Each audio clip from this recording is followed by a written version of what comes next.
Welcome to the 2026 Dialogue, a masterclass series by the HR Association of India. I am Neha Jagnani, and today we are engaging with a leadership reality that sits at the heart of modern HR.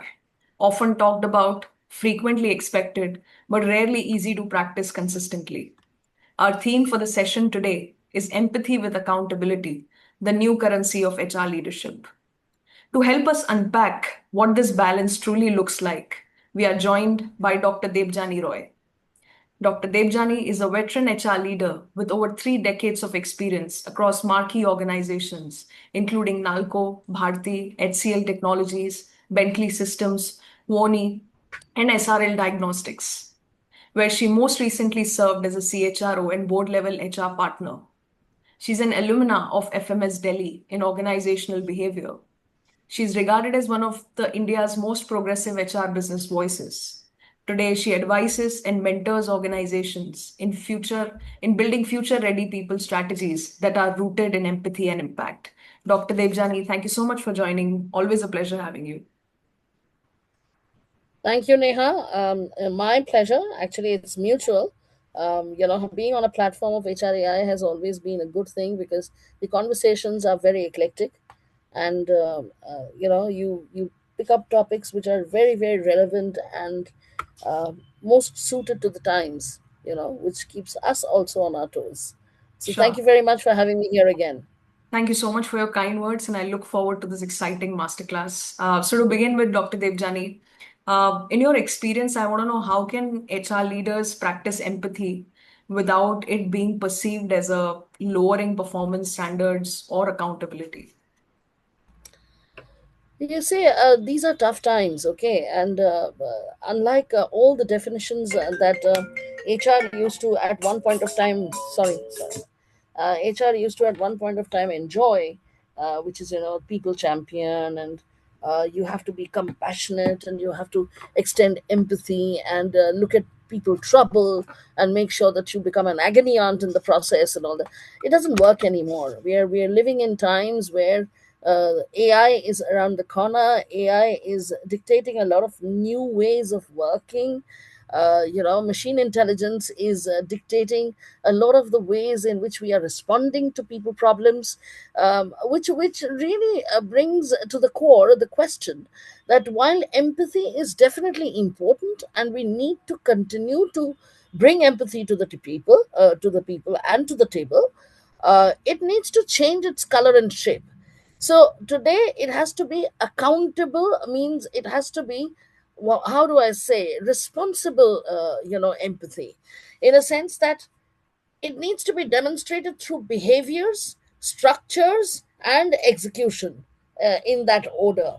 So it is no longer an open-ended story where you can weave tales and show, as I said, agony, be in the mold of an agony aunt. It doesn't work anymore. So while you may want to address people issues, it's important that you make a distinction between the person and the problem. While you may have to look at solving issues at the workplace, it's very critical for the HR people today to not get very deeply involved, so much so that there is a fatigue and a burnout, because that's becoming one of the pitfalls of as we say, empathetic leadership that HR used to practice. So we have to be a little more stoic.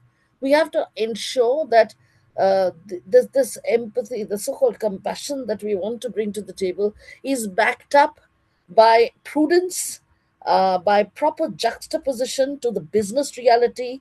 Make sure that we have structures and processes and policies which are all ready, which are all agile and ready to flex as and when required.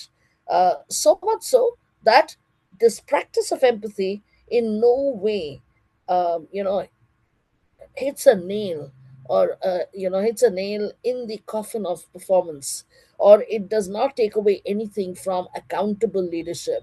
All of that needs to be in place. Therefore, the compassion has to fall in line and dovetail into that trajectory. Sure, sure. Beautifully put. Beautifully started by saying that AI is around and it's dictating pretty much everything. So the core of everything becomes empathy. It becomes really, really important. I really like the point of responsible empathy. Very rarely you hear this word, but very beautifully fitting into the context that you're setting today. More empathy should be demonstrated in structured procedures, policy, so that the performance and accountability does not fade away. So thank you so much Yeah. for that. My next question to you, Dr. Debjani, is where do you see HR leaders most often struggle when trying to balance compassion for people with the demands of the business outcomes? So, I think we take pride. We HR people have always taken pride in saying, we are the ones who bring emotional intelligence at the workplace. Okay, we are the ones who balance the mix of emotions to performance. We are the ones who make sure that it's not a cutthroat world out there, but everybody takes, the whole aspect of employee care is something that we take so much pride in. Okay, while doing that, I think one of the biggest challenges that the HR folks have over the period of years now realized is what is the cost we pay for being that always compassionate, always empathetic, always the soft side of business. What is that? What is there a fatigue around the corner for continuously demonstrating that kind of behavior? So there is a cost of compassion. I want to make this very clear. There is a cost of compassion. While we want to make sure that we create a care environment, we make sure that there are enough support systems.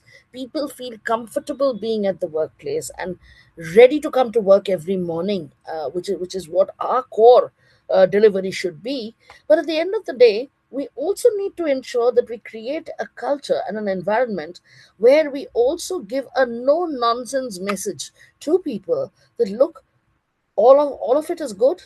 There's care, there's compassion, there's love and affection, there's emotion, everything is there.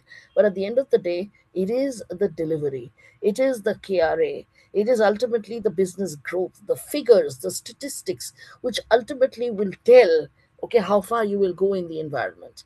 So I think, not being able to transform that message into something which balances the emotional intelligence with the very stoic performance delivery is one of the challenges that HR people continue to face all the time. I Right. think that's something which is very important. Also, I think the second one I want to really highlight. I mean, there are plenty. One could go on and write a thesis on something like that. The challenges are not just one or two, but plenty. But some of the ones which hits us very hard or has been prominent over the period of time is also when we want to bring about people friendly policies and processes, we swing. There are major swings that happen. So, when we want to talk about work from home, when we want to talk about flexible work hours, when we want to talk about providing creche and other facilities for the women, so this whole business of women, care, safe place, stability, all of that, we swing so hard that somewhere we lose the focus on, okay, are we missing something in terms of taking too much away from the performance metrics?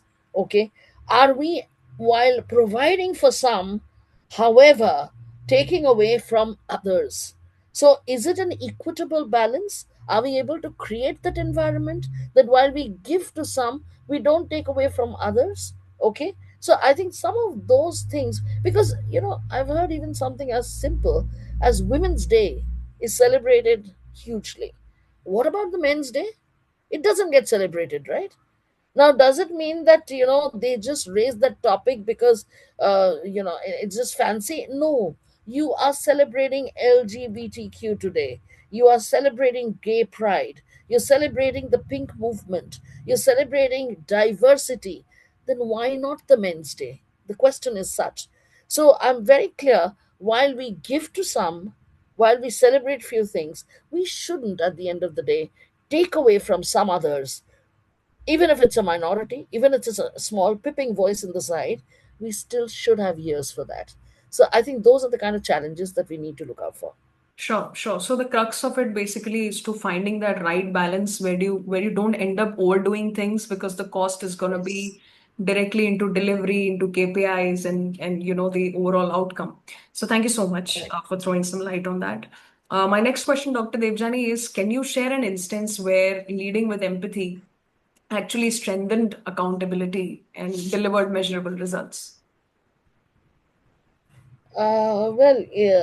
Yes, it did. In a way, I remember about quite some time back because I was a full time CHRO at that time, and I remember we had issued or we had introduced a new initiative at the workplace, and this was something which was a first time. Okay, I'll be very honest with you. It was about Posh, and Posh was coming in big at that point of time. Most of the organizations were not compliant, and this was new. Okay, this was unheard of, and people were just waking up to the fact that, oh my God, there are some aspects of behavior which are no at the workplace because it could lead to something which is much more serious than what they would have thought it would, right? Right. Naysayers, and it started with a lot of people saying, come on, I mean, are we not able to now joke, crack a joke, or just be cool and casual around, how it used to be, men and women in groups, and the way we used to talk, and some of the language, that because we were very particular that the language had to change. So once that came about, it was difficult. It was difficult when we started, right?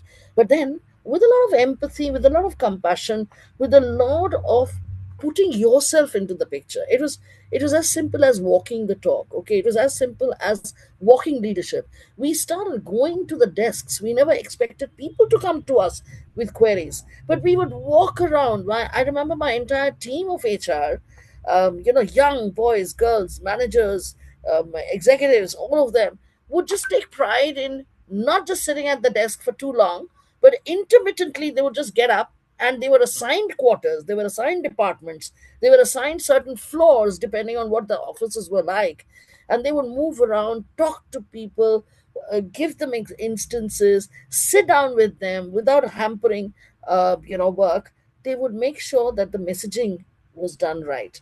And once the people felt that yes, these people are going out of their way, they are actually stepping up, and they are ready to put in that extra amount because this is serious business.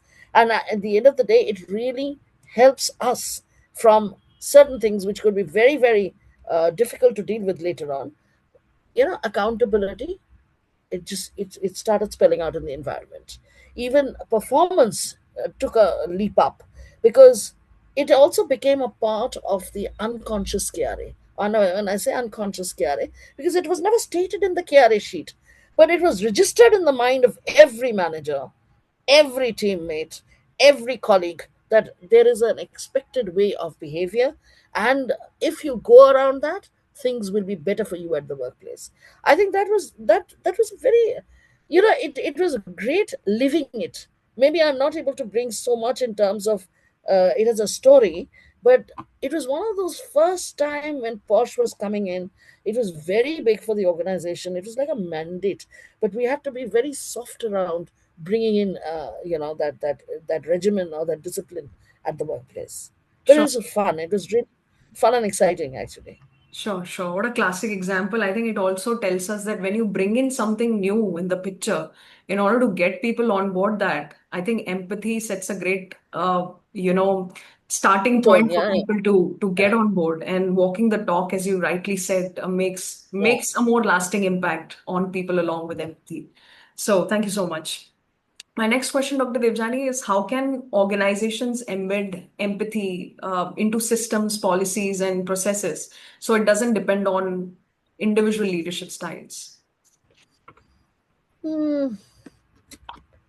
You know, well, human resource, the functionality of it is deeply embedded into providing the right kind of framework. Framework of policies, procedures.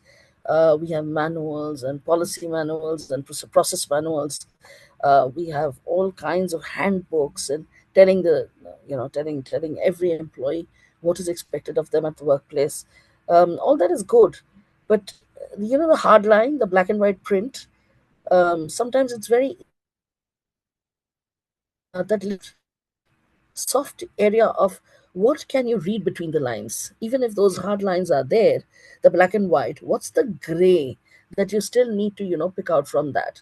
And that gray is not always negative. Gray can actually lead you to a certain direction.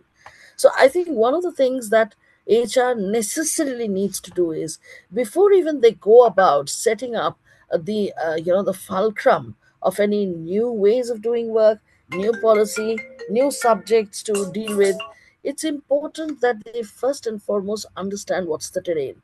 Okay, how is it expected to affect the lifestyle of an employee?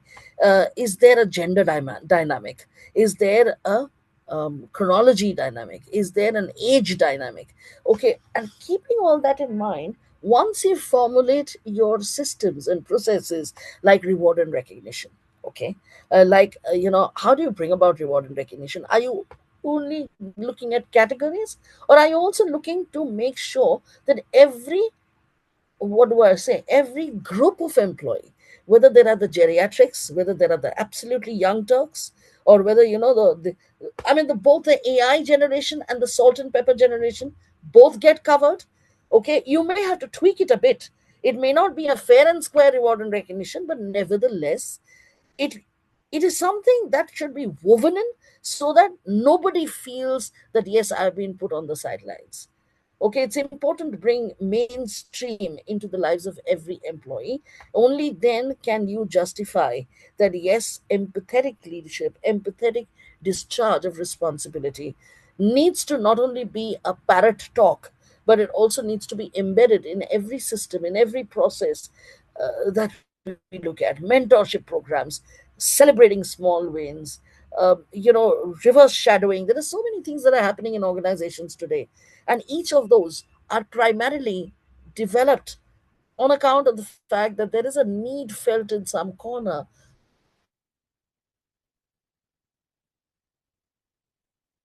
Okay, so I think robustness, when we talk about robustness in the environment, it is not so much how many policies and how extensively those policies cover, but the texture, the timber of those policies. Who are they touching? Who are they reaching out to? How many have you managed to change? How many have you managed to give that feeling that yes, this is a good place to be in? I think that texture and timber is more important, and that should be the current definition of robust when we talk about that. Sure, sure. So I think interestingly how you started this, that HR needs to figure out how this policy is expected to land or affect people. That's the biggest thing to actually start off anything. How is going to add value? Second was the fitment. As you rightly said, it should fit to all the generations. We are working in dynamic, workforce now.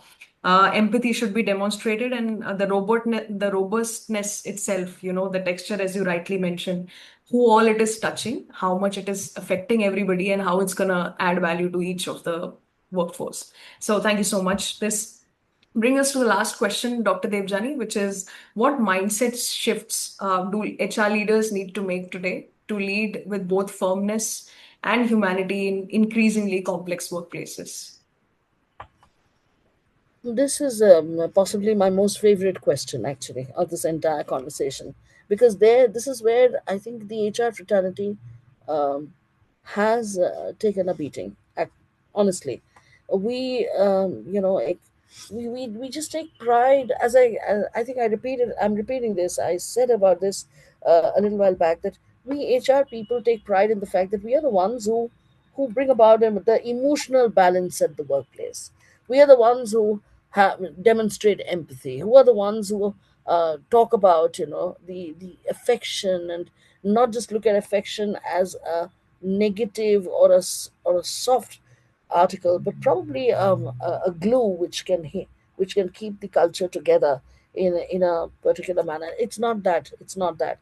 Let me tell you, my experience of so many years have shown me that even line managers, even departmental people, many of them are wonderful HR people. Okay, they are the ones who lead their teams first and foremost. HR is a specialized functionality. We are there to provide them with extraordinary solutions or out of the box thinking or something which they, in the day to day routine work pressures, are not able to conjure up.